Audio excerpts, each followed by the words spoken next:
Jis sako, kalbėtis, aš pakuduosit man.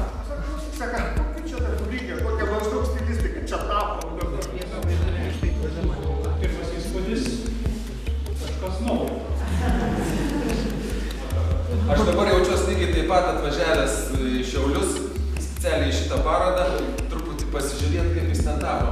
Ir vat eidamas per šitą sales, nuo drobės prie drobės, aš ir mačiau tą įniršį, tą jėgą, su kuria buvo dirbama.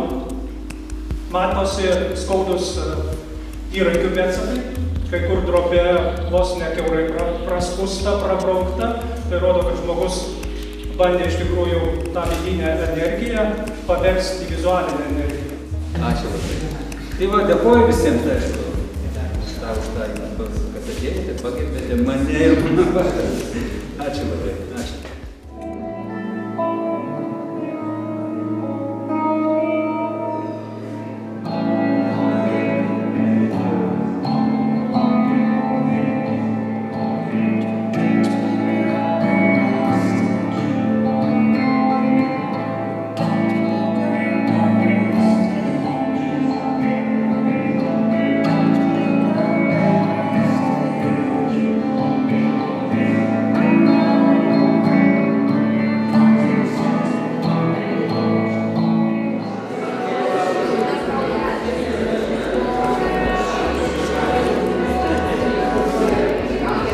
Priskirtas tokio Vido Poškaus, jis ten klasifikavo.